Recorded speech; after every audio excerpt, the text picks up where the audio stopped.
Normalizing trauma.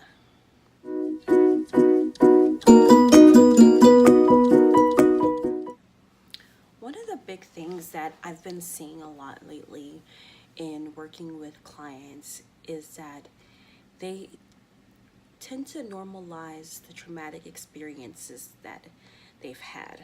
And they usually do this in early childhood, high school, adolescence, and then when they come into their adulthood, they can't successfully normalize it anymore, and all the emotions kind of rush in, and they're hit with anxiety and depression, and they start having flashbacks and nightmares about what has happened to them in the past. And so what we've been working on is breaking down what we normalized as a child and experiencing those emotions in a safe environment, which is the therapeutic setting. So, what does it mean to normalize? I'm gonna use the example of sexual abuse. When a person has gone through sexual abuse as a child, um, sometimes what goes through their head is that this is happening to everybody else. This is normal. And because of that, they don't cry out. They don't ask for help. They assume that it's just something that happens. Now, that's not everybody's experience. That's just what I've seen with some people. And by doing that, they're able to cope more effectively with the emotions that they had.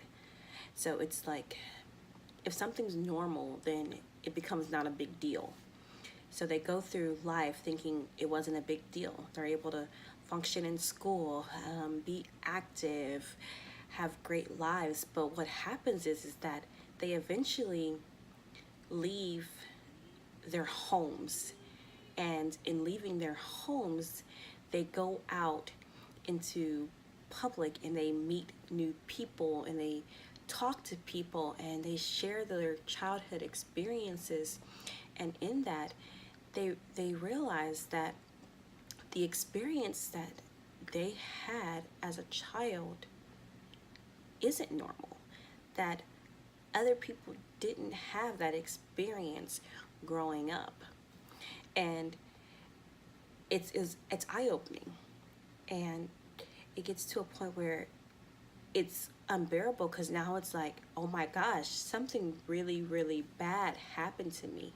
And I know it felt bad then, but I didn't connect the badness of it until I was older. And so now, as an adult in those early 20s, you're realizing that, gosh, that was really, really bad. It shouldn't have happened. And I'm feeling bad not only for my loss of my innocence as a child, my loss of my childhood, but how that may have shaped like all the relationships that I've been in. And so one of the things is that I want to encourage people to start exploring those emotions, because they're gonna flood you, they're gonna hit you hard, and it's gonna bring you down because it's so much. It's years and years of normalizing something, and then all of a sudden it's like your eyes are opened and you dump all those emotions from those years onto yourself, and you're trying to figure it out while you're still trying to function in a life, in school or in job, or as a parent, and it's hard. And so I encourage you to find that safe place that you can kind of go through those emotions, break down with a therapist. I prefer a therapist or a close friend, and explore the emotions that you may be feeling, the sadness, the depression, the anxiety, the guilt, the shame. Start breaking down those emotions in that safe environment so you're able to function in your daily life.